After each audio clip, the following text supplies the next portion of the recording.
A senior official of the World Health Organization has urged countries to take science-based precautionary COVID-19 entry restrictions that are proportionate and non-discriminatory.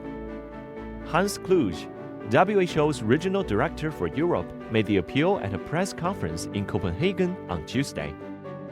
Scientifically, there is no immediate threat for the European region at this point in time, based on the information we have from China, because the variants which are circulating in China are those also circulating in Europe.